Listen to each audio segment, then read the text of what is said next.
नमस्कार। भातगाउँ टेलिभिजनको प्रस्तुति कार्यक्रम भातगाउँ विशेषमा स्वागत छ। म शकुन्तला। सर्वसाधारण जनतासँग सरोकार राख्ने यावत विषयवस्तुमाथि समाजका विभिन्न तह र तबकाका अग्रज, दिग्गज, बुद्धिजीवी एवं प्रतिष्ठित व्यक्तिसँगको छलफल नै भातगाउँ विशेषको प्रस्तुति हुने गर्दछ र भातगाउँ विशेषको हरेक श्रृङ्खला विशेष हुने गर्दछ र आजको विशेष श्रृङ्खलामा हामी भक्तपुर जिल्लामा विगत 2 दशकदेखि सर्वसाधारण जनताको सेवामा समर्पित एक सहकारीको विषयमा छलफल गर्दैछौँ। हजुर, पक्कै पनि आज हामी 2 दशकभन्दा लामो इतिहास रहेको सामूहिक बचत तथा ऋण सहकारी संस्थाको विषयमा छलफल गर्दैछौँ। सामूहिक साकुसले के कस्ता गतिविधिहरू सञ्चालन गरिरहेको छ र भर्खरै प्राप्त गर्न सफल प्रोग्रेसन ब्रान्डको बारेमा पनि छलफल गर्नेछौँ र भावी योजनाहरू के छन् यिनै विषयमा छलफल गर्नको लागि सामूहिक साकुसका अध्यक्ष धनेश राज आजको भातगाउँ विशेषको पाहुनाको रूपमा आइसक्नु भएको छ। आउनुहोस् उहाँलाई पनि कार्यक्रममा स्वागत गरौँ। धनेशजी, कार्यक्रममा स्वागत छ। हस्, धन्यवाद। हजुर, आजकल केमा व्यस्त हुनुहुन्छ तपाईँ? म प्रोफेसनली म शिक्षक हुँ। भन्दाखेरि नेपाल सरकारको प्राथमिक विद्यालयको शिक्षक हुँ र फुल टाइम मेरो उतातिर हुन्छ। त्यसपछि यो भनेको यो सहकारी यो सबै कुरा चाहिँ स्वयंसेवा हो। हजुर, शिक्षण पेसा अप्नाइरहनु भएको छ, लगायत सहकारीमा पनि आबद्ध हुनुहुन्छ। हजुर, सामूहिक साकुसको अध्यक्षता ग्रहण गरिरहँदा सामूहिक साकुसको बारेमा अब लामो समयदेखि त यसमै यो इतिहास भइसकेको छ, 2 दशक लामो यसको इतिहास छ। तैपनि छोटो परिचय गराइदिनुहोस् न। सामूहिक साकुस के हो, के कस्तो गतिविधिहरू सञ्चालन भइरहेको छ त्यसको बारेमा जानकारी दिनुहोस् न। हस्, सबैभन्दा पहिला त भातगाउँ टेलिभिजनको पर्दाबाट मलाई हेरिरहनुभएका तमाम दर्शकमा सामूहिक बचत तथा ऋण सहकारी संस्था लिमिटेडको तर्फबाट र मेरो व्यक्तिगत तर्फबाट हार्दिक अभिवादन छ। सामूहिक बचत तथा ऋण सहकारी संस्था लिमिटेड 2055 साल असोज 23 गते स्थापना भएको संस्था हो र योभन्दा अगाडि यसलाई संस्थागत रूप दिनुभन्दा अगाडि संस्थापकहरूले एउटा बचत कोषको रूपमा अभ्यास गर्दै रहेको त्यो समूहलाई एउटा आधिकारिक नाम दिएर त्यसलाई एउटा वैधानिकतामा रूपान्तरण गर्ने काम चाहिँ सामूहिक बचत तथा ऋण सहकारी संस्था लिमिटेडबाट भयो। अब त्यसो भनिरहँदाखेरि मैले नाम लिनै पर्ने केही नामहरू छन् जो चाहिँ सामूहिक बचत तथा ऋण सहकारी संस्था लिमिटेडलाई स्थापना गर्नेतर्फ उहाँहरूले यो बचत कोषको सञ्चालनदेखि भूमिका निभाउनु भयो। त्यसमा नाम लिइरहनु पर्दाखेरि हाम्रै संस्थाका पूर्व अध्यक्षज्यूहरू नितिनाथ श्रेष्ठ, राजेश बहादुर श्रेष्ठ, राजेश किजु जो बितिसक्नु भएको छ, अनि माधव धोजु, उहाँहरू चाहिँ यो संस्थालाई स्थापना गर्नेमा मुख्य भूमिकामा हुनुहुन्थ्यो र अर्को मभन्दा अगाडि भनेको अहिलेको निवर्तमान अध्यक्ष कृष्णप्रसाद दुवाल पनि त्यही समूहमा हुनुहुन्छ र उहाँहरूले उहाँ लगायतका धेरैजना मिलेर चाहिँ यो बचत कोषहरू सञ्चालन गरिराख्नु भएको र त्यसलाई वृद्धि गर्दै गर्दै जाँदाखेरि एउटा ठुलो धनराशि बन्दै गयो। अनि त्यसो भएपछि अब यसलाई यतिकै राख्दाखेरि चाहिँ पछि समस्या हुनसक्छ भनेर अब यसलाई वैधानिकता दिनको निमित्त चाहिँ कारोबार त एउटा वैधानिकता हुनु पर्यो। त्यो खोजी गर्ने क्रममा त उसले किन सहकारी सुरु नगर्ने त भन्ने बाटोबाट गइसकेपछि अनि त्यतातिर चाहिँ नि लागेको र अब त्यसरी लाग्दाखेरि पनि अब एउटा कार्यालय पनि चाहियो, झोलामा बोकेर त भएन। अनि त्यसपछि अब त्यसलाई विधान चाहिँ कसरी चलाउने भन्ने विषयमा त्यसको खोजी हुन थाल्यो र त्यसो खोजी हुन थाल्दाखेरि अब कार्यालय खोज्ने क्रममा चाहिँ सुरुमा चाहिँ अब यो दत्तात्रेय क्षेत्रबाट नै यसको सुरुवात भएको भनेर उहाँहरूले चाहिँ भन्नुभएको थियो र यसै क्रममा चाहिँ इनाचो क्षेत्रमा भक्तपुर नगरपालिकाको यो इनाचो टोल क्षेत्रबाट चाहिँ कार्यालय सुरु गर्नु पर्ला भनेर त्यहाँ एउटा कोठाको खोजी पनि भयो। त्यही क्रममा चाहिँ नि यो त्यहाँ भन्दा पनि अझ राम्रो चाहिँ सुकुल्लोका क्षेत्र पो हुन्छ कि भनेर, किन भन्दा त्यति बेलामा चाहिँ अहिले व्यापारिक केन्द्र अहिले पनि छँदैछ, त्यहाँनिर चाहिँ खोज्ने भन्ने कुराहरू भइसकेपछि स्थानीय अट्को नारायण श्रेष्ठको घरतिर चाहिँ खोजीको क्रम चाहिँ नि भयो र त्यसलाई फेरि अब वैधानिकता दिनको लागि विनियम बनाउनु पर्यो, सबै कुराहरू गर्दाखेरि त्योभन्दा अगाडि चाहिँ नि त्यो स्थानीय हाम्रो संस्थापक अध्यक्ष श्यामप्रसाद मुनङ्कर्मीज्यूको घरमा चाहिँ कार्यालय राख्न सकिन्छ कि भन्ने किसिमको चाहिँ कुराहरू हुँदाखेरि अब त्यहाँ उहाँ आफै पनि एउटा चाहिँ साझा सहकारी संस्थाको चाहिँ अधिकृत तहमा कार्यरत कर्मचारी भएको कुरा थाहा भइसकेपछि अब उहाँबाटै यो सहकारीको बारेमा केही कुराहरू पनि जानकारी लिएर यो विधानको ड्राफ्टहरू बनाउने कामदेखि लिएर सबै कुराहरू अगाडि बढेर होइन श्यामप्रसाद मुनङ्कर्मीको अनि त्यसपछि त्यसलाई चाहिँ अब दर्ता गर्ने कुराहरू चाहिँ नि भइसकेपछि यो तदर्थ समितिको तर्फबाट चाहिँ नि उहाँकै अध्यक्षतामा चाहिँ यो दर्ता गराउने कामहरू चाहिँ नि भएर अनि कार्यालय चाहिँ यो नियमित रूपमा सञ्चालन गर्नको लागि चाहिँ स्थानीय अत्को नारायण श्रेष्ठको घरमा सानो एउटा चाहिँ नि कोठा र एउटा टेबल 2-4वटा चाहिँ कुर्सीहरू र एउटा सानो दराज राखेर सुरु भएको संस्था हो। हजुर, एउटा कोठाबाट सञ्चालन भएको जुन सहकारी संस्था हो अहिले एउटा आफ्नै भवन निर्माण भइसकेको छ। हुँदैछ अहिले पुरानो भवन हामीले किनेका थियौँ 2062 सालमा। अब त्यो भूकम्पले गर्दाखेरि चाहिँ त्यहाँ करिब करिब 2 वर्ष जस्तो मात्र बस्न पाइयो, केही समय भनौँ न। अब 62 सालबाट अब बत भन्दा करिब 10 वर्ष जति मात्र हामीलाई त्यहाँ राख्यो। भूकम्पले त्यहाँबाट उठाइदियो, हामीलाई उठीवास भयो। त्यसपछि हामी अहिले यो राम मन्दिरको यो बजाज मोटरसाइकलको सोरुम भएको वर्कसप भएको भवनको पहिलो तल्लामा चाहिँ हामी बसिरहेका छौँ होइन। 2 तल्ला छ हाम्रो भाडामा। अब हाम्रो आफ्नो भवनको चाहिँ अहिले यो निर्माणको काम अहिले भइरहेको छ। निर्माणको काम सकिसकेपछि सम्भवतः चाहिँ हामी त्यहाँ सर्छौँ होला। के सहकारी संस्थाको आफ्नै भवन हुनुपर्छ कार्य सञ्चालन गर्नको लागि? के छ, धेरै सहकारी संस्थाहरू चाहिँ भाडाको भवनमै सञ्चालन भइरहेको हुन्छ। अब यसलाई यसरी हेर्न सकिन्छ, कति कुराहरू चाहिँ एउटा भवन बनाउँदाखेरि जस्तो उदाहरणको निमित्त सामूहिकै कुरा लिँदाखेरि पनि कमसेकम पनि 1.5 करोड रुपियाँ त लाग्छ होइन।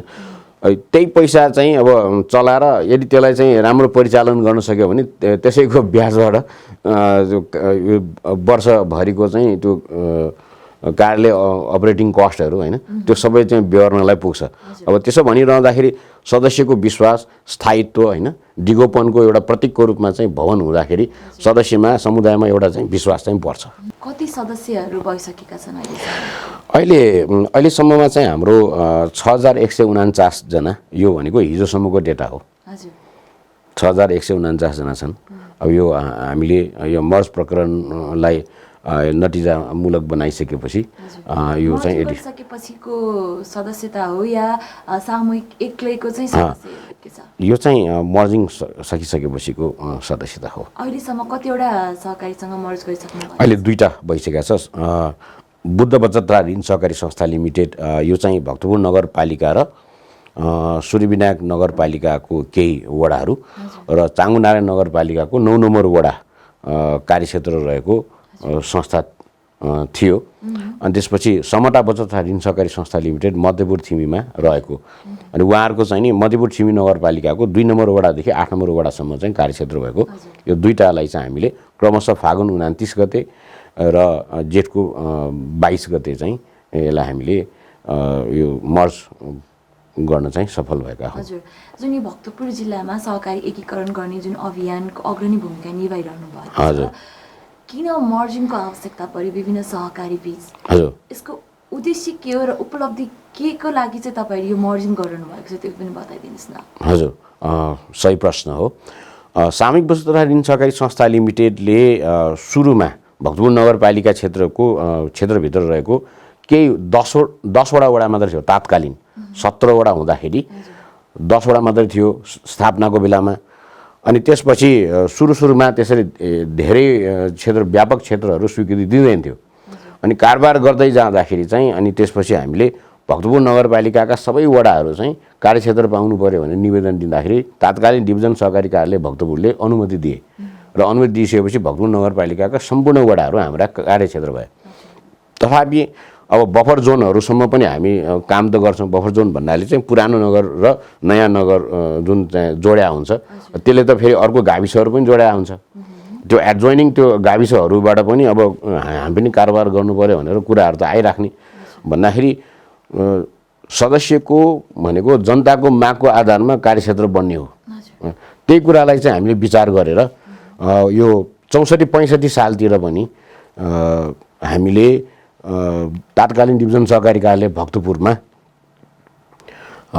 यो कार्यक्षेत्र थप गरी पाऊँ भनेको जिल्लाभरि नै पाऊँ भनेर निवेदन दियौँ। निवेदन दिँदाखेरि चाहिँ त्यति बेलामा के भनेको थियो भन्दाखेरि अहिले सहकारीको देशभरि नै म्यापिङको काम भइरहेछ भनेको एरिया कति छ, पपुलेसन कति छ होइन, जनसङ्ख्या त्यो कति छ, त्यसको आधारमा अहिले सहकारीको उपस्थिति कति छ, हामीलाई चाहिँ अब कति आवश्यक होला, त्यो सबै कुराको रिपोर्ट आइसकेपछि मात्रै अनि हामीले यो अर्को थप कार्यक्षेत्र दिन मिल्छ मिल्दैन भन्ने कुरा चाहिँ हामी भन्न सक्छौँ भनेर हामीलाई त्यस्तो खालको जवाफ दियो। अनि त्यही कुरा भइसकेपछि उसले यसलाई चाहिँ तपाईँहरू सक्नुहुन्छ हुन्न भनेदेखि चाहिँ विभाग पठाइदिनु त भन्दाखेरि विभाग लेखी पठाउने भन्ने कुराहरू भयो। अनि विभागमा सोद्धाखेरि पनि आखिरमा त्यही कुराहरू भयो, अल्झाइराख्यो। अनि त्यसपछि तपाईँहरूलाई पनि थाहा भएको कुरा होला, लामो समयसम्म चाहिँ यो सहकारीको दर्ता खुल्या थिएन। अनि यो 62-63को चाहिँ यो आन्दोलन सकिसकेपछि 64-65तिर चाहिँ बिस्तारै फेरि नयाँ दर्ताहरू चाहिँ आयो। यो नयाँ दर्ताहरू खुलिसकेपछि त्यही समयमा अब हामीलाई चाहिँ कार्यक्षेत्र नदिने भन्ने कुरा चाहिँ थप कार्यक्षेत्र नदिने भन्ने कुरा चाहिँ त्यसरी जवाफ दिइराख्यो। अनि पछि दर्ता हुनेको चाहिँ सुटुक्क भक्तपुर जिल्लाभरिभरि चाहिँ कार्यक्षेत्रहरू चाहिँ आएको देखियो। अनि हामीले ट्राई गर्दाखेरि चाहिँ हामीलाई चाहिँ नदिने त्यस्तो भइरहेको थियो। अनि सरकारले अब के गर्ने त भने उपाय खोजी गर्ने क्रममा चाहिँ अब यो लामो समयसम्म त्यतिकै भएर हामीलाई त दिएको होइन। अनि त थप माग्न जाँदाखेरि पनि दिएन। अब के गर्ने भन्ने कुराहरू हुँदाखेरि यदि हामीले मर्ज गर्न पायौँ भने त्यो मर्ज भएर आउने जुन संस्था छ त्यो संस्था रहेको उहाँहरूको चाहिँ साबिक कार्यालय त हाम्रो निमित्त चाहिँ सेवा केन्द्र हुन्छ। त्यो कुरा चाहिँ भइसक्यो, त्यो कुरा बुझाइ भइसकेपछि चाहिँ हामीले 5 वर्षको चाहिँ एउटा रणनीतिक कार्ययोजनाहरू बनायौँ। र त्यस क्रममा चाहिँ अब एउटै उपाय चाहिँ यदि हाम्रा समुदायमा रहेका जनताहरूको माग अनुसारको चाहिँ हामीले वित्तीय सेवा र गैर वित्तीय सेवाहरू त्यो समुदायमा दिने हो भने चाहिँ मर्ज एउटा विकल्प, अन्तिम विकल्प हो हाम्रो निमित्त भन्ने कुरा तय भइसकेपछि यो क्रममा चाहिँ हामी अगाडि बढेको। हजुर, मर्जिङ प्रक्रिया विभिन्न कठिनाइ, विभिन्न प्रोसेसिङमा जुन कठिनाइहरू आइपरे त्यसका बावजुद पनि तपाईँले 2वटा सहकारीलाई मर्ज गरिसक्नु भएको छ। हजुर, अरू सहकारीहरूसँग पनि मर्जिङको प्रक्रिया चलिरहेको छ। हजुर, के कस्ता चुनौतीहरू आइपरे? हजुर, अब यसमा चुनौती भन्दाखेरि चाहिँ अब कतिपय संस्थाहरूमा चाहिँ अलिकति वित्तीय व्यवस्थापनमा अलिकति समस्या भएका संस्थाहरू पनि अब हामीसँग हुनसक्छ। किन भन्दाखेरि भेरी साउन्ड राम्रो खालको चाहिँ संस्थाहरू नआउन पनि सक्छ। त्यो कुराहरूलाई चाहिँ अलिकति हामीले बुझेरै पनि त्यसलाई चाहिँ लिएर अब त्यसलाई चाहिँ वित्तीय रूपमा चाहिँ स्वस्थ बनाउनेतिर लाग्नुपर्छ, हामी लाग्न सक्छौँ भन्ने कुराहरू गऱ्यौँ। र अब यो जुन कुराहरू चाहिँ हामीले कमिटमेन्ट गऱ्यौँ, प्रण गऱ्यौँ, त्यो प्रण गरेको अनुसार हामीले उहाँहरूसँग चाहिँ नि अब एउटा वर्ड लेनदेन गऱ्यौँ नि होइन। त्यो भइसकेपछि चाहिँ अब ठ्याक्कै यहीँनिर के हाम्रो जुन चुनौती छ त्यो चुनौतीलाई भनेको त थप व्यापार व्यवसायहरू बढाएर नै गर्ने हो। त्यहीँनिर चाहिँ चैत्र 11बाट चाहिँ लकडाउनको घोषणाहरू भन्दाखेरि त्यसले त्यो सुरु भइसकेपछि त्यसले चाहिँ हामीलाई अलिकति चुनौती दिएको छ। तर पनि हामी लागिरहेका छौँ। वित्तीय रूपमा चाहिँ हामी अहिले त्यो आत्तिनुपर्ने कुराहरू चाहिँ छैन। बिस्तारै अब यो अहिले बिस्तारै चाहिँ यो कोरोना पनि अब हामी कोरोनासँग भागेर हिँड्ने भने कि कोरोनालाई चाहिँ दायाँ बायाँ राखेर आफ्नो जीवनलाई चाहिँ सरल रूपमा कसरी अगाडि बढाउने भन्ने कुरा चाहिँ स्ट्राटेजी अहिले हुनुपर्छ आम जनताकै। त्यसो हुन सकेमा चाहिँ हाम्रो आर्थिक जीवनहरू पनि अगाडि बढ्छ।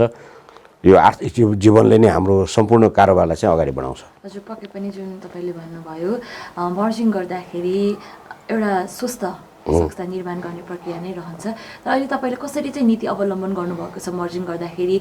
कमजोर सहकारी संस्थाहरू जुन वित्तीय अवस्था चाहिँ खराब भइरहेकोलाई मात्रै अपनाउन खोज्नु भएको छ वा सफल सहकारीहरूलाई पनि अपनाउने नीति लिनुभएको छ? अब यसरी छ, अब जस्तो हामीले जुन ढङ्गबाट चाहिँ नि यसमा एउटा उद्देश्य राख्यौँ, त्यो उद्देश्यसँग एकाकार गर्ने जो कोही मित्र सहकारी संस्थाहरू हाम्रा निमित्त चाहिँ एउटा चाहिँ सहयात्री हुन सक्छन्। त्यस क्रममा चाहिँ हामीले सुरुमा त हामीले समता बचत तथा ऋण सहकारी संस्था लिमिटेडसँग एकीकरण गर्नको निमित्त यो 2 वर्ष अगाडिदेखिको प्रयास हो, अहिलेको मात्रै होइन। त्यसैले यसरी छ, समता बचत तथा ऋण सहकारी संस्था लिमिटेडमा जुन सदस्यहरू छन् त्यहाँ पनि अब हाम्रा जस्तो विशेष गरिकन समता बचत तथा ऋण सहकारी संस्था लिमिटेड चाहिँ यो जनशिक्षा सामग्री केन्द्र लिमिटेडका अधिकतम कर्मचारीहरू नै छन् सदस्यहरू। भन्दाखेरि ती कर्मचारीहरूभित्रै पनि सामीका सदस्यहरू पनि छन्। त्यो ढङ्गबाट त्यो रोजाइको विषय भयो। हजुर त्यो एउटा कुरा त्यो भयो भन्दाखेरि अब यो जुन 64-65मा 62-63मा जुन थप सहकारीहरू दर्ताको अनुमति खुले, त्यसपछि बिस्तारै दर्ताहरू हुन थाले। त्यस क्रममा चाहिँ यो बुद्ध बचत तथा ऋण सहकारी संस्था लिमिटेडमा पनि भएका सदस्यहरू, सञ्चालक समितिका सदस्यहरू सामूहिकमा पनि रहेछन्। मेम्बर डुप्लिकेसन त थियो नै होइन, अहिले पनि छन्। अब यो विषयमा चाहिँ कुराहरू गर्दाखेरि अनि त्यो पनि त्यसरी रोजाइको विषय चाहिँ हुन गएर हामीले चाहिँ त्यसलाई अगाडि लिएर गयौँ। हजुर, यो मर्जिङ प्रक्रियाबाट सञ्चालकलाई मात्रै फाइदा हुन्छ कि सर्वसाधारण जनता जो सदस्यता लिन्छन् नि उनीहरूलाई के फाइदा हुन्छ, समाजलाई के फाइदा हुन्छ? सबैभन्दा ठुलो कुरा चाहिँ के छ भन्दाखेरि अहिले एउटा सङ्ख्यात्मक उपस्थिति एउटा समस्या नै हो हुन त। जस्तो अहिले नेपाल सरकारले एक व्यक्ति एक संस्थाको कुराहरू गरिरहेको छ, हालाकि त्यसलाई चाहिँ एउटा यो वित्तीय सेवाको पहुँचको आधारबाट चाहिँ निर्णय हुनुपर्छ भन्ने कुराहरू भइरहेको छ। जस्तो उदाहरणको निमित्त यो कमर्सियल ब्याङ्क्सहरूमा चाहिँ नि अब भनौँ न एउटा व्यक्तिले चाहिँ एउटा कमर्सियल ब्याङ्कहरूमा चाहिँ 20वटा ब्याङ्कहरूमा खाता खोल्दाखेरि पनि गभर्मेन्टले चाहिँ केही पनि हेर्दैन, केही पनि भन्दा आँखा चिम्लेर बस्छ भन्दाखेरि त्यो किन भयो त? त्यो भन्दाखेरि उसको वित्तीय आवश्यकता पुरा गर्नको निमित्त चाहिँ उसले रोजाइको विषयको एउटा सहकारीको सिद्धान्तको आधारबाट हेर्दाखेरि पनि सदस्यको छनौट चाहिँ सर्वोपरि हुन्छ। त्यसै कारणले उसले छनौट गर्न पाउँछ होइन। त्यसैले अब एउटा संस्थाले उसको वित्तीय आवश्यकता पुरा नगरिदिएको कारणले गर्दाखेरि नै यो धेरैवटा संस्थामा सदस्य भएका हुन्। जब यो वातावरण चाहिँ बन्दै जान्छ त्यसपछि चाहिँ यो हुनसक्छ। त्यसैले सरकार यो वातावरण बनाउनेतिर लाग्नुपर्छ अनि त्यसपछि त्यो कुरा सम्भव हुनसक्छ। यसो भनिरहँदाखेरि जुन अहिले नीति बनाइएको छ सहकारी संस्थाको लागि दोहोरो सदस्यता लिन नपाउने भन्ने जुन नीति अवलम्बन गरेको छ त्यसले चाहिँ सदस्यता बढाउनको लागि चाहिँ गाह्रो भइरहेको अवस्थामा चाहिँ कसरी कामहरू गरिरहनु भएको छ? जस्तो अब अहिले यसलाई अलिकति यसरी हेर्दा पनि भयो। जस्तो हाम्रो यो कमोडिटी मनी त अहिले महामारीको बेलामा त निकै जटिल कुरा भएको छ नि होइन। ब्याङ्क वित्तीय संस्थामा काम गर्ने कर्मचारीहरू निकै जोखिममा परेछ। दोस्रो रूपमा यो स्वास्थ्य संस्थामा काम गर्ने पहिलो जोखिममा, त्यसपछि चाहिँ दोस्रो जोखिममा चाहिँ ब्याङ्क वित्तीय संस्थामा काम गर्ने कर्मचारीहरू होइन। सम्भवतः त्यसपछि चाहिँ अब स्कुल खुल्यो भने शिक्षक विद्यार्थीहरू हुनसक्छ होइन। त्यसै कारणले गर्दाखेरि अब त्यसलाई लिनको लागि अहिले चाहिँ अब यो डिजिटल मनीको कन्सेप्ट आइरहेको छ। जस्तो अब एटिएमको कुराहरूदेखि लिएर सबै कुरा छ नि होइन। अब सहकारीले एटिएम खोल्न पाएको छ त छैन नि, तर त्यो एटिएम खोल्न नपाएको कारणले गर्दाखेरि सदस्यको चाहना त के छ भन्दाखेरि एटिएम प्रयोग गर्न पाउने हो नि। सहकारीले त सकेको छैन। त्यो सम्भव हुनको निमित्त चाहिँ के छ भन्दाखेरि साइज ठुलो हुन जरुरी छ होइन। सानो छँदाखेरि हामी पनि अब सानो छँदाखेरि स्मल इज ब्युटिफुल राम्रो थियो होइन। अब अलिकति चाहिँ त्यस्तो खालको सदस्यलाई उसले चाहेको अनुसारको चाहिँ सेवा दिनको लागि बिग हुन जरुरी छ। त्यसै कारणले बिग चाहियो।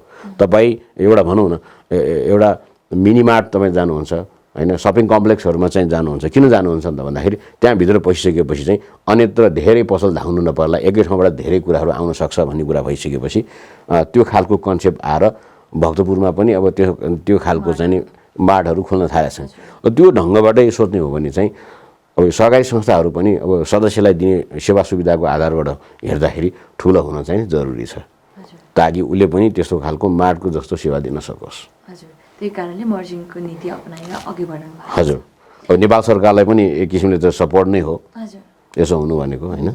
अनि यो भक्तपुर जिल्लामा लगातार दोस्रो पटक प्रोभिसन ब्रान्डबाट सम्मानित भएको छ। हजुर, कसरी प्राप्त हुन्छ यो ब्रान्ड त्यसको बारेमा चाहिँ चर्चा गरिदिनु। हजुर, अब यो सबभन्दा पहिला त यो एक्सेस कार्यक्रम भनेर चाहिँ छ। यो भनेको चाहिँ अन्तर्राष्ट्रिय रूपमै सहकारी संस्थाहरूको क्रेडिट युनियन भन्छन् होइन। हामी कहाँ चाहिँ बचत ऋण सहकारी संस्था भन्छन्, अन्तर्राष्ट्रिय रूपमा चाहिँ क्रेडिट युनियन भनेर भन्छन्। त्यो क्रेडिट युनियन भनेको त्यो क्रेडिट युनियन त्यो संस्थाहरूलाई चाहिँ वित्तीय रूपमा स्वस्थ बनाउनको निमित्त त्यसलाई सबल बनाउनको निमित्त एउटा चाहिँ एक्सेस भन्ने एउटा चाहिँ कार्यक्रम यो अकुले यो एसियाली ऋण महासङ्घले चाहिँ एउटा कार्यक्रम चाहिँ लिएर आयो। त्यो एउटा टुल्स हो, त्यसलाई जाँच्ने त्यसलाई चाहिँ परख गर्ने एउटा टुल्स हो। त्यसमा चाहिँ 86वटा चाहिँ सूचकाङ्कहरू हुन्छन् र त्यो 86वटै सूचकाङ्कहरूमा चाहिँ मार्क्सहरू प्राप्त हुन्छ 1 2 3 4 5 यति भयो भने यो पोइन्टमा तपाईँले चाहिँ 1 पाउँछ, यति भयो भने 2 पाउँछ, यति भयो भने 3 पाउँछ, 4 पाउँछ, 5 पाउँछ भन्ने त्यो खालको चाहिँ एउटा चाहिँ आधारहरू बनाएको छ र त्यसमा चाहिँ नि कमसेकम पनि यति मार्क्स चाहिँ नि आउनुपर्छ भन्ने कुराहरू छ। अब त्यसमा पनि एउटा कसो भन्दाखेरि जस्तो अब तरलता कति हुनुपर्ने, त्यो तरलता चाहिँ कति मेन्टेन गरेर राख्नु भएको छ, त्यसपछि चाहिँ तपाईँको संस्थागत पुँजी कति हुनुपर्ने त्यो कुरा चाहिँ मिलाउनु भएको छ कि छैन होइन, अनि त्यसपछि खराब ऋणहरू कति छ, त्यो सबै कुराहरू हेर्ने। जस्तो तपाईँलाई एउटा तपाईँ स्वस्थ हुनुहुन्छ कि हुनुहुन्न भन्ने कुरा पहिलो हेर्नको लागि ब्लड प्रेसर चेक गर्नुपर्छ होइन, रगत जाँच्नुपर्छ, अनि त्यसपछि थर्मोमिटरबाट चाहिँ नि के अरे ज्वरो नाप्नुपर्छ, अनि त्यो ज्वरो त्यसो भइसकेपछि त्यसको सबै रिपोर्टको आधारमा तपाईँ स्वस्थ छ कि छैन भन्ने कुरा थाहा हुन्छ नि। त्यसरी नै एउटा सहकारी संस्था चाहिँ स्वस्थ छ कि छैन भन्ने कुरा थाहा पाउनुको निमित्त विभिन्न जस्तै बिपी नाप्ने चाहिँ नि त्यो मसिन होइन, थर्मोमिटर प्रयोग गरे जस्तै एक्सेस कार्यक्रमले चाहिँ त्यो 86वटा इन्डिकेटर भएको एउटा चाहिँ त्यो टुल्सको चाहिँ डेभलप गर्यो, अनि त्यसलाई चाहिँ नेपालमा लागू गर्नको निमित्त नेपाल पनि चाहिँ त्यो एसियाली ऋण महासङ्घको सदस्य छ। यो अर्गनाइजेसनको हिसाबले हेर्दाखेरि त्यसमा भनेको हाम्रो यो सहकार्यको कामहरू हो होइन। सञ्जाल वृद्धि गर्ने क्रममा एसियाली ऋण महासङ्घसम्म भनेको एसिया स्तरसम्मको सञ्जालमा हामी छौँ होइन। त्यो कसरी छौँ त भन्दाखेरि न्याप्सकुन मार्फत छौँ। केन्द्रीय सहकारी संस्थाहरूको चाहिँ केन्द्रीय सङ्घ के हो त न्याप्सकुन हो, अनि न्याप्सकुन उता आबद्ध छ अनि हामी न्याप्सकुनसँग आबद्ध छौँ र उसले न्याप्सकुनसँग चाहिँ साझेदारी गरेर चाहिँ यो कार्यक्रम न्याप्सकुन मार्फत आफ्ना सदस्य संस्थाहरूमा चाहिँ यो 86वटा इन्डिकेटरहरूको कार्यक्रम एक्सेस कार्यक्रम चाहिँ लागू गर्न खोज्यौँ र हामी त्यसमा चाहिँ अहिले विगत 7-8 वर्षदेखि त्यसमा लगातार छौँ। त्यो एक्सेस कार्यक्रम अनुसारको चाहिँ हामीले त्यो ब्रान्ड प्राप्तिको चाहिँ प्रयास गरिरहेको छौँ, त्यो चाहिँ सम्भव हुन सकेको छैन। हालाकि गत वर्षदेखि चाहिँ हामीले उसमा यसै क्रममा चाहिँ राष्ट्रिय स्तरको ब्रान्ड भनेको यो प्रोबेसन यसमा पनि एकचोटि ट्राई गरेर हेर्नुपर्छ हामीले भनेर अनि गत वर्षदेखि ट्राई गरेको, गत वर्ष हामी पऱ्यौँ र यसै वर्षलाई पनि अब यो हाम्रो अनलाइन अडिट नै भयो, यो चाहिँ अनसाइट भएन कि अनलाइन अडिट यसपालि गरेको हो। त्यो गरिसकेपछि अनि त्यसमा हामी नवीकरणमा पऱ्यौँ भनेको त्यसमा एक्सेसमा चाहिँ 86वटा इन्डिकेटरहरू छन् भने प्रोबेसनको चाहिँ 50वटा इन्डिकेटरहरू छन् र त्यो 50वटा इन्डिकेटरहरू पनि यो एक्सेसको चाहिँ 86वटा भन्दा चाहिँ कमको चाहिँ छैन। अब यो विषयमा चाहिँ कर्म हजुर कतिमा सफल हुनुभयो कि 50मा 50वटा राम्रो छ कि के छ? ए होइन, अब यो विषयमा चाहिँ अब करिब करिब हाम्रो यो 70-75 को रेन्जमा चाहिँ यो सबै माथि आउनुपर्ने र विशेष रूपमा चाहिँ यसमा के हेरिन्छ त भन्दाखेरि तरलता हाम्रो चाहिँ 15देखि के अरे 20% तरलता चाहिँ मिनिमम हुनुपर्छ भन्ने कुराहरू तपाईँले पनि सुन्नुभएको होला र यो कुल सम्पत्तिको चाहिँ नि 80%सम्म मात्र ऋणको लगानी गर्न पाउँछ, त्योभन्दा बढी भयो भने चाहिँ तरलतामा चाहिँ नि हानि हुन्छ र त्यो तरलता कम भइसकेपछि चाहिँ सदस्यले चाहिँ आफ्नो निक्षेप फिर्ता खोज्न आउँदाखेरि हामीले दिन नसक्ने अवस्था हुन्छ र त्यसो भयो भने चाहिँ के हुनसक्छ भन्दाखेरि योसँग त पैसै छैन भनेर त हल्ला भइदियो भनेदेखि त राम्रो संस्थाबाट पनि भाग्नुपर्ने अवस्था आउँछ होइन। त्यसै कारणले त्यो सदस्यको चाहिँ निक्षेप फिर्ता गर्नको निमित्त पनि त्यो तरलता आवश्यक छ।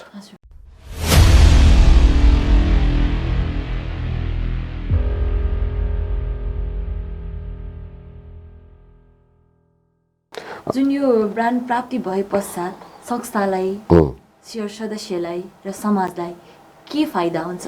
हजुर, सबभन्दा पहिला त के छ भन्दाखेरि यो ब्रान्डिङको कारणले गर्दाखेरि जस्तो उदाहरणको निमित्त तपाईँ एउटा चाहिँ घर बनाउँदाखेरि रड खोज्नुहुन्छ होइन, त्यो रड कसरी खोज्नुहुन्छ?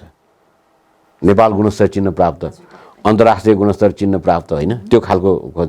त्यो भनेको के त भन्दाखेरि राष्ट्रिय रूपमा चाहिँ त्यो गुणस्तर मापकको त्यो जुन सूचकहरू हुन्छ त्यो सूचकलाई पुरा गरेर उसले चाहिँ त्यो गुणस्तरको चिन्ह दिएको।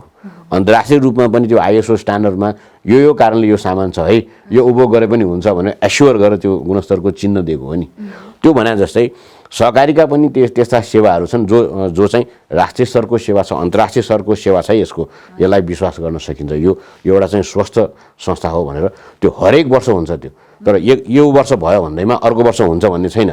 यो वर्ष भएर अर्को वर्षमा त बिग्रन पनि सक्छ नि, त्यसैले त्यसलाई नवीकरण गर्दै जानुपर्छ र त्यो ढङ्गको चाहिँ गुणस्तरीय सेवाको सुनिश्चितताको एउटा चाहिँ प्रतीक हो ब्रान्डिङ, जसले गर्दाखेरि संस्थालाई मात्रै होइन सदस्यलाई अनि पछि समुदायलाई पनि यसले प्रभाव पारेको हुन्छ। हजुर, भर्खरै केही समय अगाडि साधारण सभा सम्पन्न भएको छ, 22औं साधारण सभा। हजुर, तर सर्वसाधारणलाई एकै ठाउँमा भेला गर्ने गरी नगर्नु भनेर त्यस्तो सभा सम्मेलन नगर्नु भनेर नगरपालिकाबाट सूचना प्रवाह भएको अवस्थामा तपाईँले कसरी चाहिँ 22औं साधारण सभा सम्पन्न गर्नुभयो भने चर्चा गर्नु। अब यसको पनि एउटा चाहिँ निर्देशिका जस्तै चाहिँ बनेको छ होइन। यो महामारीको बिचमा चाहिँ साधारण सभा कसरी गर्ने भन्ने कुरा निर्देशिका जारी भएको छ। त्यो निर्देशिकाले चाहिँ के भन्छ त भन्दाखेरि लामो समयसम्म चाहिँ सदस्यको उपस्थितिको लागि चाहिँ हाजिरी राख्नु होइन। अनि त्यसपछि चाहिँ त्यहाँ सदस्यहरूले चाहिँ म पनि यो साधारण सभामा मेरो पनि केही भन्नु छ भनेर चाहिँ त्यहाँ लेखेर जान सक्छन्। अनि तिनीहरूको चाहिँ त्यहाँ नाम ठेगाना कन्ट्याक्ट नम्बरहरू सबै चाहिँ लिने होइन। अनि के उहाँहरूको चाहिँ विचार हो त के कुरा राख्नुपर्ने हो सकिन्छ भने त्यो कुरा पनि राख्नु भन्ने कुराहरू छ होइन। त्यस्तो सबै कलेक्सन गऱ्यौँ कि हामीले पहिला होइन। त्यो भइसकेपछि चाहिँ करिब हामीले 15-16 दिन लगायौँ हामीले त्यो 15-16 दिन लगाएर कार्यालयमा उपस्थित गराउँदै त्योहरू गऱ्यौँ। अनि त्यसपछि अब त्यसमा पनि अब कतिजना छ के हो भन्ने कुरा भइसकेपछि अनि अब त्यसलाई एउटा ठाउँ निश्चित गऱ्यौँ। पछि निश्चित गरिसकेपछि ती व्यक्तिहरू सबैलाई चाहिँ त्यहाँ राखेर अनि त्यसलाई प्रतिनिधिमूलक रूपमा नभए पनि अब बोल्नुपर्नेहरू सबै चाहिँ त्यहाँ आएर आफ्नो विचारहरू राख्ने ठाउँहरू भइकन साधारण सभामा प्रस्तुत एजेन्डाहरूमाथि चाहिँ राम्रै छलफल भएर राम्रो निकास भएर चाहिँ त्यो कुराहरू सम्भव भएको छ। र नेपाल सरकारले अब के भनेको छ त भन्दाखेरि यो अलिकति यो द्वन्द्व यहाँनिर कहाँ भन्दाखेरि अब यो असोजभित्रमा होइन यो पुष मसान्तभित्रमा चाहिँ अब यो साधारण सभा गर्नैपर्छ भन्ने कुराहरू चाहिँ भनिदियो होइन। गर्नुपर्छ भन्ने नेपाल सरकारले त्यसो भनेको कि त सरकारले के भन्नुपर्छ भने यस्तो महामारीमा चाहिँ अब यो सदस्य भेला गरेर चाहिँ नगर्नु होइन। अब यो खर्च पनि बढ्छ। अब अहिले चाहिँ आम्दानी गर्न नसकेर नगर्नु। अर्को साल चाहिँ 2टा साधारण सभाको एकैचोटि गर्नु त्यसो पनि भन्न सक्दैन ऊ होइन। होइन उसले भन्न सक्नुपर्छ नि त। अब नेपाल सरकारले भन्यो भने मिलिहाल्छ नि होइन। अडिट चाहिँ गर्नु अर्को साल साधारण सभा 2टा साधारण सभाको अडिट रिपोर्ट चाहिँ एकैचोटि पास गर्नु भन्दा पनि भयो होइन। अडिट त रोक्नु मिल्दैन। अडिट गराउनु होइन। बाह्य लेखा परीक्षाबाट लेखा परीक्षण त भइसकेको छ। त्यो गराएर साधारण सभा मात्र अरू 2टा सालको एकैचोटि गर्नु पर्खौँ त्यसो पनि भन्न सक्नु भएन होइन। भनेपछि यता गर भन्ने अनि पनि थाने तहबाट चाहिँ आफ्नो आफ्नो किसिमको जस्तो नगरपालिका क्षेत्रभित्र मात्रै कार्यक्षेत्र भएको चाहिँ नगरपालिकाको मात्रै क्षेत्र नियमन गर्छ उसले होइन। गाउँपालिका मात्र भएको गाउँपालिकाले चाहिँ नियमन गर्छ अहिले। अनि बहुपालिका भएकोले चाहिँ प्रदेशले नियमन गर्छ अहिले होइन। भन्दाखेरि देशभरिकै के बहुप्रदेशहरू चाहिँ यो कार्यक्षेत्र भएको चाहिँ 122वटै कतिवटा छ त्यो चाहिँ अब उता विभागबाट चाहिँ नियमन हुन्छ। भन्दाखेरि यो नियमनकारी निकायहरूले त्यसो गरिरहँदाखेरि चाहिँ अब यता सरकारले चाहिँ गर यो गर तुरन्त यतिभित्रमा चाहिँ साधारण सभा सिडिएको चाहिँ रिपोर्ट पेस गर भन्छ। अनि त्यो कुरालाई चाहिँ पुरा गर्नको निम्ति फेर भएन भने फेरि जरिवाना गर्ला भन्ने पनि पिर भयो होइन। यो सबै कुरालाई पनि अलिकति द्वन्द्व छ यहाँनिर। त्यो कुरा मिलाउनलाई पनि आवश्यक छ। त्यसै कारणले चाहिँ यो नगरी नहुने जस्तो भएर हामीले चाहिँ यो तरिकाबाट जारी निर्देशिकाहरूलाई नै फलो गरेर चाहिँ गरेका हौँ। हजुर जुन द्वन्द्वको अवस्था सिर्जना भइरहेको छ विभिन्न तह रहेको छ नि नियामक निकायहरू विभिन्न तहमा विभाजित भइरहँदाखेरि भक्तपुर जिल्लामा रहेको सहकारी संस्थाको छाता सङ्गठनसँग के कस्तो समन्वय भएको छ यस विषयमा? अब यसरी जिल्लामा पनि अब भक्तपुर बजारदार ऋण सहकारीहरूको पनि एउटा सङ्घ छ होइन। भक्तपुर जिल्ला बजारदार ऋण सहकारी सङ्घ लिमिटेड छ। यसको कार्यालय यहीँ सूर्यविनायकमै छ। अब उहाँहरूले पनि यस्तो महामारीको अवस्थामा कसरी साधारण सभा गर्ने भनेर त्यही निर्देशिकाकै आधारबाट चाहिँ सम्पन्न गर्ने तरिकाहरूको विषयमा प्राविधिक पक्षको बारेमा चाहिँ आफ्ना सदस्य संस्थाहरूलाई चाहिँ यो प्रबोधीकरण गर्ने कामहरू चाहिँ गरिराख्नु भएको छ। तर अनि एउटा कुरा जुन यो सर्वसाधारण जनतालाई आर्थिक गतिविधिको बारेमा सूचित गराउन जुन वार्षिक प्रतिवेदन पेश गर्नुपर्ने हो त्यो साधारण सभा मार्फतै हुने गर्दछ। साधारण सभा गर्नको लागि चाहिँ सहकारीको कार्यालय भवन वरिपरि त्यो कार्यक्षेत्रभित्रै गर्नुपर्ने अवस्थामा तपाईँले जुन यो भवन चाहिँ हाम्रो भक्तपुर नगरपालिकामा रहेको छ साधारण सभा भएको स्थान सूर्यविनायक नगरपालिका हो यो गर्न मिल्थ्यो कि मिल्दैन थियो किन चाहिँ यसरी छ। अब जस्तो तपाईँले अब कार्यक्षेत्रकै कुराहरू चाहिँ गर्दाखेरि हाम्रो कार्यक्षेत्र भएको चाहिँ जुनसुकै ठाउँमा चाहिँ हामी जान सक्ने भयो नि त होइन। अब भक्तपुर नगरपालिकामा चाहिँ अब हाम्रो प्रधान कार्यालय छ भन्नेमा त्यहीँ गर्नुपर्छ भन्ने त छैन। किन भन्दाखेरि हामी आफ्नो चाहिँ समुदायमा गएर चाहिँ त्यो आफ्नो वित्तीय विवरणदेखि लिएर हाम्रो क्रियाकलापहरू सदस्य सामु राख्ने हो। त्यसको निमित्त चाहिँ कुनै पनि ठाउँ रोज्नलाई हामीले चाहिँ कुनै बाध्यता छैन नि। त्यसै कारणले हामीले के गर्यौँ त भन्दाखेरि भक्तपुर नगरपालिकाको पनि एउटा हिसाबले उहाँले चाहिँ एउटा सूचना उहाँको पनि मान राख्नुको निमित्त पनि हामीले चाहिँ त्यहाँ गरेनौँ। किन भन्दाखेरि भक्तपुर नगरपालिकाले चाहिँ कमसेकम अहिले यो कार्तिकसम्म चाहिँ साधारण सभा नगरिदिनु भनेर चाहिँ सूचना पठाइदियो होइन, सार्वजनिक सूचना पठाइदियो। त्यसो भएको कारणले गर्दाखेरि उहाँको सम्मानको निमित्त पनि हामीले त्यो ठाउँ चाहिँ रोजेनौँ। हजुर, भक्तपुर नगरपालिकामा नगरिकन छिमेकी नगरपालिका सिद्धिविनायक त्यहाँ किन भन्दाखेरि अहिले हाम्रो चाहिँ मर्चपछि त हाम्रो कार्यक्षेत्र त्यहाँ पनि त छ होइन, त्यसै कारणले हामीले त्यो ठाउँ चाहिँ रोज्यौँ। कार्यक्षेत्र भएको ठाउँमा मात्रै गर्न मिल्ने वा कार्यालय भवन भएकै ठाउँमा गर्न होइन, कार्यक्षेत्रभित्र जहाँ पनि गर्न सक्छौँ। त्यसो गर्दाखेरि जहाँ धेरै ग्राहकहरू छन्, सदस्यहरू छन्, त्यसो गर्दाखेरि मर्का पर्छ कि पर्दैन सदस्यहरूको? अब यसलाई यसरी मैले अघि पनि के भने भन्दाखेरि यो महामारीको अवस्थामा चाहिँ जुन ढङ्गबाट चाहिँ निर्देशिका अनुसार साधारण सभा गर्ने भन्यौँ नि, त्यो कुरालाई हेर्दाखेरि त हामीले उपस्थिति कहाँ कहाँ गऱ्यौँ त भन्दाखेरि हाम्रो केन्द्रीय कार्यालयमा पनि उपस्थिति गरायौँ। अनि त्यसपछि सेवा केन्द्रहरू जो चाहिँ मर्ज भएर आएका संस्थाहरू रहेको चाहिँ जुन साबिक कार्यालयहरू उहाँको थियो नि, त्यसलाई चाहिँ हामीले सदस्य सेवा केन्द्रको रूपमा रूपान्तरित गरिसकेका थियौँ। अनि त्यहाँका सदस्यहरू चाहिँ त्यही सेवा केन्द्रमा गएर चाहिँ उपस्थिति जनाए। अनि त्यसपछि साधारण सभामा चाहिँ आफ्नो कुरा पनि राख्न चाहनेहरूले चाहिँ त्यहाँ आफ्नो नाम नम्बरहरू सबै राखे, विचारहरू पनि राखे लेखेर, अनि तिनीहरूलाई हामीले बोलायौँ। भन्दाखेरि कुनै पनि किसिमले चाहिँ यसले बाधा त गरेन जस्तो लाग्छ होइन। अब हाम्रो त्यसो भन्दाखेरि हाम्रो जुन त्यो 66.66% चाहिँ आवश्यक हुन्छ। किन भन्दाखेरि हामीले यसपालि चाहिँ अलिकति विनियम संशोधनका कुराहरू पनि राखेका थियौँ होइन, मर्चको कुराहरू पनि त्यहाँ कुराहरू आएको थियो। त्यसै कारणले गर्दाखेरि त्यो म्यान्डेट लिनको निमित्त चाहिँ त्यो उपस्थिति थियो, त्यो उपस्थिति पुरा भएको छ, जुन आवश्यक थियो त्यो अनुसार छ।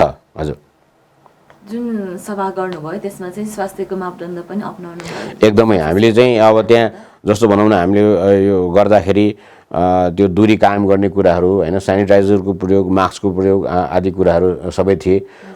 त्यहाँ अब भर्याङका बारहरूमा चाहिँ छुने नछुने आदि सबै कुराहरू त्यहाँ चाहिँ जनशक्ति प्रयोग गरेर त्यो सबै कुराहरू चाहिँ भएको छ। हजुर, जुन सबैलाई मान गर्नुपर्ने र सबै परिस्थितिका बावजुद पनि साधारण सभा सम्पन्न भइसकेको छ यो वर्षको लागि। हजुर, र विगत लामो समयदेखि सदस्यको विश्वास जित्दै अघि बढिरहेको सामूहिक बचत तथा ऋण सहकारी संस्थाको भावी योजनाहरू के छन्?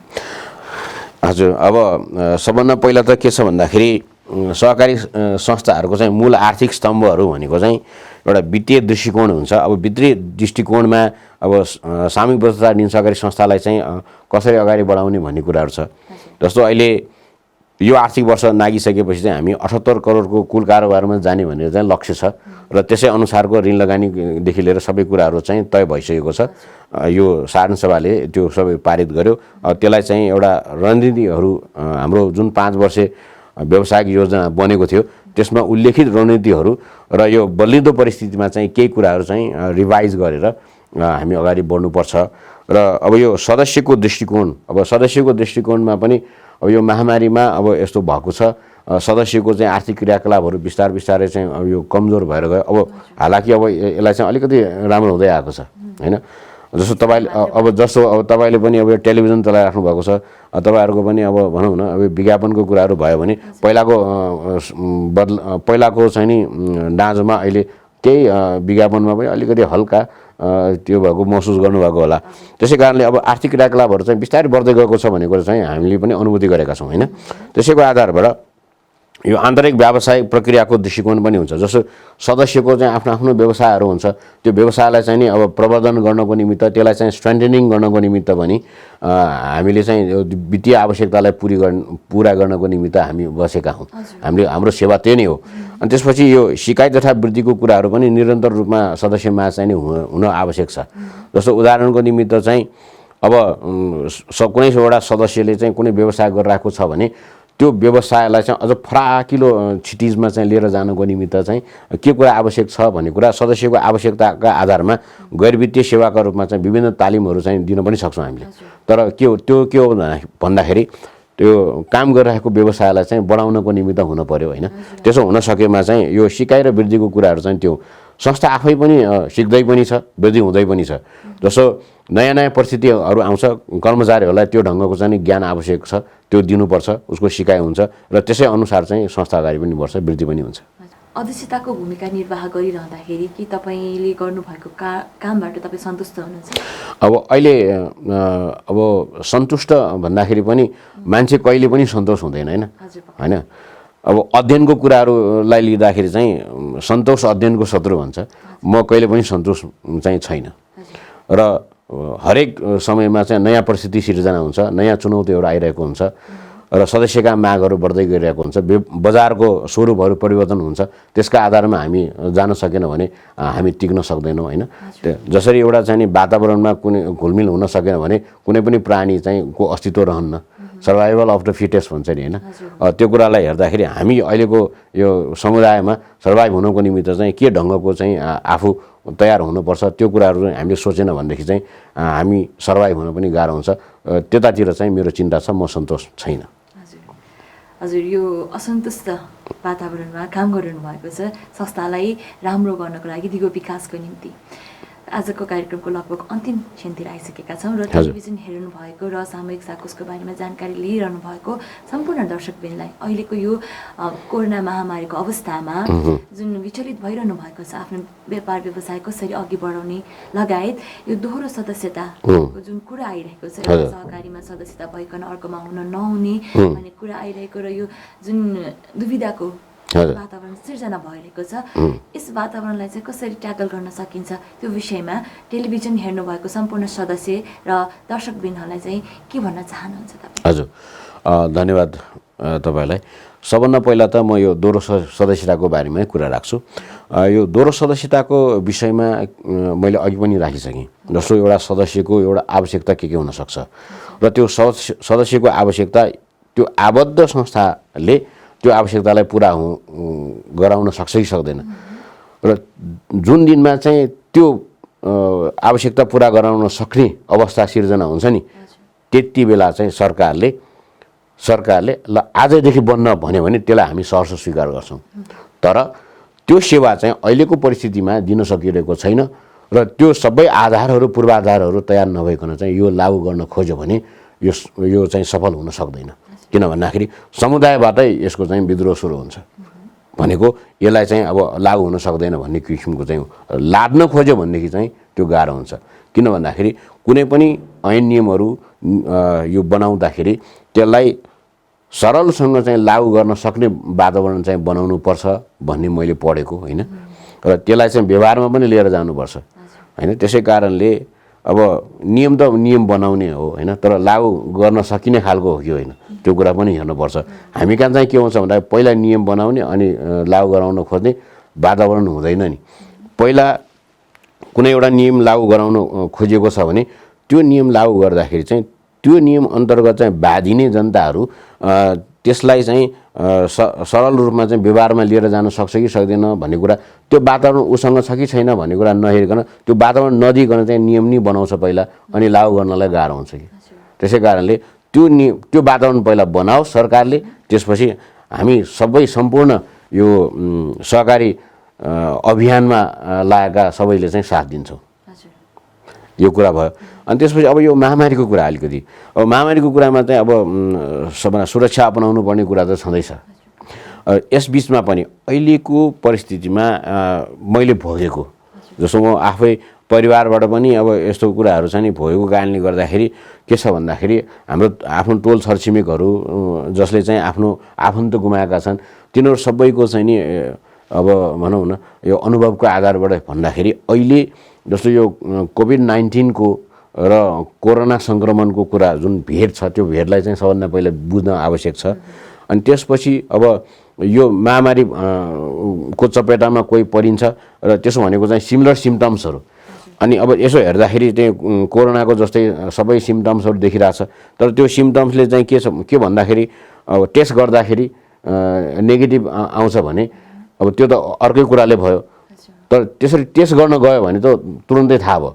तर मान्छेले के गरिरहेको छ भन्दाखेरि त्यो टेस्ट चाहिँ गर्न नजाने भन्दाखेरि यो त सामान्य हो। म घरैमा बस्छु, कसैसँग चाहिँ अब यताउता सम्पर्क गर्दिनँ, यतिकै तातो पानी खाएर अब बेसार पानी खाएर भनौँ न सिटामोल खाएर अब अलिकति पोसिलो खानेकुराहरू खाएर बस्छु भनेर त्यहाँ बसिरहेको हुन्छ, तर उसलाई चाहिँ भित्रभित्र अर्कै रोगले चाहिँ चाप्या हुन्छ हो।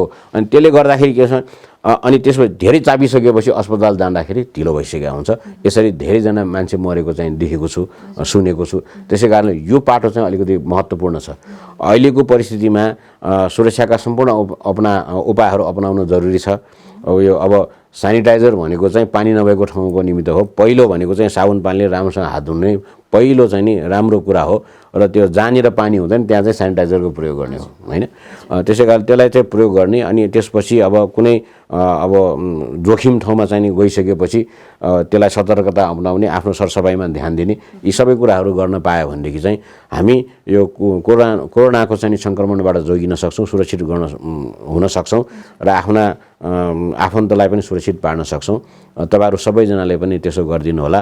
म यो भातगाउँ टेलिभिजनको पर्दाबाट यो कार्यक्रमलाई हेरेर मलाई सुनिरहनु हुने तमाम सामूहिक बचत ऋण सहकारी संस्था लिमिटेडका तमाम सदस्य महानुभावहरू र परिवारजनहरूमा यो कोरोनाको महामारीमा अपनाउनुपर्ने सम्पूर्ण सतर्कताहरू चाहिँ अपनाएर कार्यालयमा आएर चाहिँ कारोबार गर्दाखेरि पनि सबै ती सुरक्षाका उपायहरू चाहिँ अपनाएर यो कारोबारहरू गरिदिनु हुन अनुरोध गर्दै, यो कोरोनाको अवस्थामा पनि आफ्नो व्यवसायलाई चाहिँ नरोकिकन अगाडि बढाउन, व्यवसाय अगाडि बढाएर आफ्नो व्यवसायबाट चाहिँ आफ्नो आर्थिक वृद्धि गर्ने, सामाजिक स्तरको वृद्धि गर्ने, सांस्कृतिक स्तरको वृद्धि गर्ने काममा निरन्तर लाग्नु हुन अनुरोध गर्दछु। हजुर, कार्यक्रममा आइदिनु भयो, हाम्रो अनुरोधलाई स्वीकार गरेर समय दिनुभयो र साकुसको बारेमा र प्रोफेसनल ब्रान्डको बारेमा जुन प्राप्त गर्नुभएको छ त्यसको बारेमा जानकारी प्रवाह गरिदिनु भयो, त्यसको लागि तपाईँलाई धेरै धेरै धन्यवाद छ। हजुर, मलाई पनि भातगाउँ टेलिभिजनले सामूहिक साकोसको बारेमा केही विचारहरू राख्ने र नितान्त आफ्नो व्यक्तिगत यो सहकारी अभियानकै सन्दर्भमा विचार राख्ने अवसर प्रदान गर्नुभएकोमा भातगाउँ टेलिभिजन परिवारलाई र विशेष गरिकन शकुन्तला बहिनीलाई धेरै धेरै धन्यवाद छ। हजुर दर्शकबिन, आजको भातगाउँ विशेष श्रृङ्खलाको समय समाप्त हुन लागेको छ र आजको विशेष श्रृङ्खलाको हाम्रो पाहुना हुनुहुन्थ्यो धनेश राज उपाध्याय, जो सामूहिक साकुसको अध्यक्षको रूपमा कार्यभार सम्हालिरहनु भएको छ र उहाँले आफ्नो सामूहिक साकुसको बारेमा केही जानकारी दिन सक्नु भएको छ र प्रोफेसनल ब्रान्ड प्राप्त गर्न सफल एक सहकारी संस्थाको बारेमा पनि जानकारी दिइसक्नु भएको छ। आशा छ तपाईँले पनि निर्धक्क रूपमा चाहिँ अब सहकारीसँग कसरी कारोबार गर्न सकिन्छ भनेर चाहिँ जानकारी पाइ नै सक्नु भएको छ होला। अर्को हप्ता यस्तै एउटा विषयवस्तुमा परिचर्चा गर्नको लागि म उपस्थित हुने नै छु। आजको कार्यक्रमबाट म लगायत मेरो सम्पूर्ण टिमलाई पनि यस प्रस्तुतिबाट बिदा हुने अनुमति दिनुहोस् र अर्को हप्ता फेरि अर्को प्रस्तुति लिएर म उपस्थित हुने नै छु। भातगाउँ टेलिभिजन हेर्दै रहनुहोला। नमस्ते।